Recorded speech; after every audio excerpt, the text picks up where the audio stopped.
Hello everyone, welcome back to my YouTube channel commerce Vidya. Last video में हमने average profit method को समझा था। आज की वीडियो में हम उसका एक क्वेश्चन ट्राई करने वाले। क्वेश्चन बोर्ड पे ध्यान से देखो सारे। कैलकुलेट गुडविल, और इसमें मैंने मैक्सिमम पॉइंट्स जो कंफ्यूजिंग है वो पॉइंट्स को कवर करने की कोशिश करी है। ध्यान रखना, जो एबनॉर्मल लॉस, एबनॉर्मल गेन के सिंपल पॉइंट्स हैं वो आप अगर कोई और क्वेश्चन भी करोगे तो आपको समझ में आ जाएगा। बट ये सैंपल पेपर में आया हुआ क्वेश्चन है तो मैंने इसलिए आपको करवा रहा हूं ताकि आप अच्छे से इसको समझ पाओ। ठीक है, देखो कैलकुलेट गुडविल। गुडविल करनी है एवरेज प्रॉफिट मेथड से और करनी है 2 ईयर परचेज। आपको ईयर गिवन है, आपको प्रॉफिट्स गिवन है। ये दो एडजस्टमेंट्स हैं। पहली adjustment over valuation of clothing stock 2021 में हमारे पास ओवर वैल्यूएशन है क्लोजिंग स्टॉक। अगले साल के ओपनिंग में भी इसका इफेक्ट दिखेगा। रिपेयर करवाई मेजर 1 अप्रैल 2020। ध्यान रखना मेरी बात, 2020 देख के ना बच्चे यहां डाल देते हैं। गलती क्या है? 1 अप्रैल 2020 का मतलब 21। क्यों? क्योंकि 2021 स्टार्ट कब हुआ था? 1 अप्रैल 20 को। ये तो खत्म की डेट है।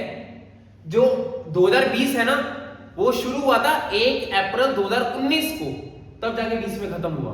मतलब अप्रैल के बाद जितने भी 2020 के महीने आएंगे वो 21 में काउंट होंगे, चाहे अप्रैल हो, मई हो, जून हो, जुलाई हो। मार्च तक के 20 में काउंट होंगे। अगर आ गया 1 जनवरी 2020 तो 20 में आएगा। आ गया 1 फरवरी 2020 20 में आएगा। 1 मार्च 2020 20 में आएगा। 1 अप्रैल 2020 21 में आएगा। ये ध्यान रखना। क्लियर? क्वेश्चन कर रहा हूं, बड़े ही ध्यान से समझ लेना ताकि इसके बाद कोई क्वेश्चन करने की जरूरत ना पड़े। पहले ईयर्स लिख रहा हूं 2020, उसके बाद 21, उसके बाद 22, उसके बाद 23। ठीक है, अब यहां पे सबसे पहले लिख रहा हूं प्रॉफिट्स। ये टेबल मैंने लास्ट वीडियो में करवाया था। अगर किसी ने मेरी लास्ट वीडियो नहीं देखी है पहले वो देख लेना, नहीं तो क्वेश्चन आपको समझ नहीं आएगा। इसके बेसिक्स मैंने लास्ट वीडियो में करवा दिए।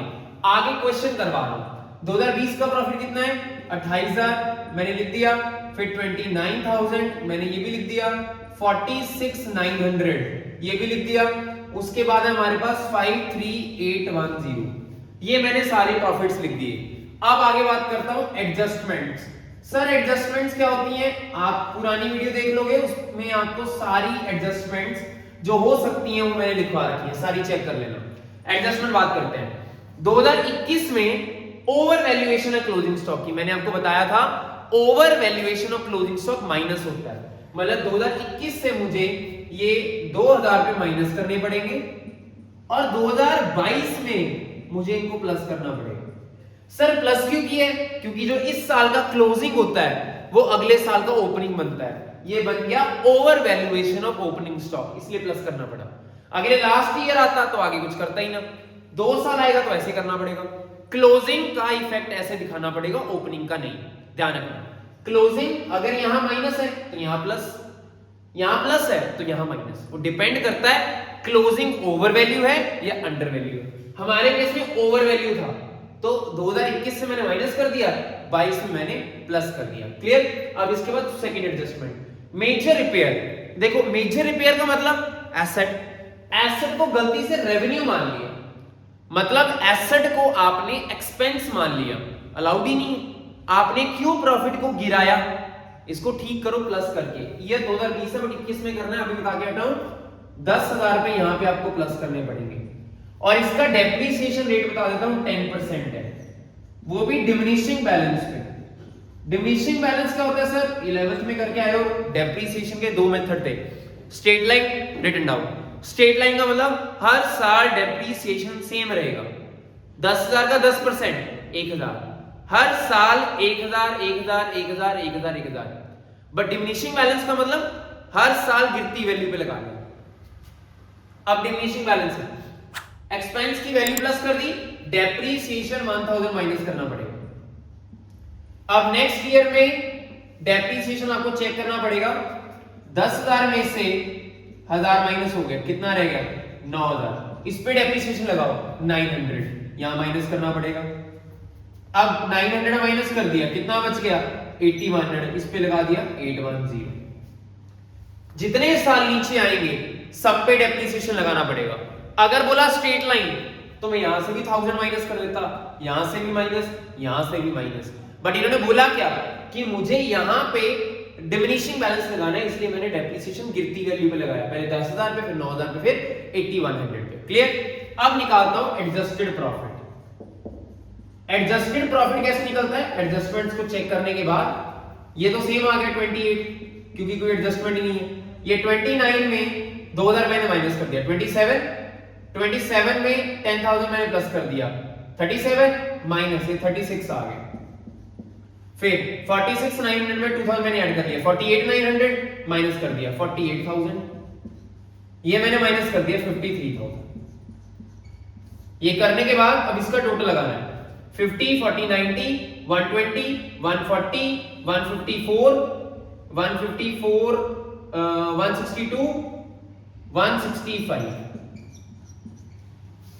ये हमारे पास 165 आ रहा है। यस, 1,65,000। फॉर्मूला लगाते हैं, average profit is equal to total profit. कितना आया? 165 डिवाइडेड बाय कितने साल है? 1 2 3 4, 4 से डिवाइड करके आंसर आ गया 41250। 41250 एवरेज प्रॉफिट आ गया। गुडविल का formula, goodwill is equal to average profit multiply number of year purchase. 41250 multiply 2 year purchase थे, मैंने आपको बताया था, तो मल्टीप्लाई करोगे ये आपके पास आएगा 80,000 एंड 82,500। 82,500 ये हमारा आंसर, ये हमारा फाइनल आंसर। ध्यान से चेक कर लेना, एडजस्टमेंट्स में over valuation of closing stock, यहां माइनस यहां प्लस कर दिया, यहां भी आ सकता था। जिस ईयर में आया ओवर वैल्यूएशन माइनस, अगले में प्लस, अंडर आ गया ईयर में प्लस करके अगले वाले में माइनस। अब हमने एसेट को एक्सपेंस माना, पहले तो मैंने वैल्यू प्लस कर दी क्योंकि मैंने प्रॉफिट में से माइनस किया हुआ है, वैल्यू प्लस करके मैंने डेप्ट में माइनस कर दिया, अगले सालों में माइनस कर दिया, सिंपल प्लस करके मैंने आंसर निकाल दिया। अगर किसी में एबनॉर्मल लॉस आ जाता, मान लो यहां एबनॉर्मल लॉस आ जाता, प्लस कर देता, मान लो एबनॉर्मल गेन आ जाता, यहां से माइनस कर देता, अगर मान लो आ जाता डिविडेंड रिसीव्ड, माइनस कर देता। मतलब वो बेसिक चीजें, ये थोड़ा टिपिकल था इसलिए मैंने करवा दिया, बाकी बेसिक तो हमें पता है, abnormal loss plus, abnormal gain minus. Non recurring income like interest, dividend, rent अगर रिसीव होते हैं हमेशा माइनस ही होते हैं। क्लियर? ये हमारा बेसिक क्वेश्चन था और नेक्स्ट वीडियो हम चलेंगे super profit method. Okay, bye, take care, thank you so much for watching.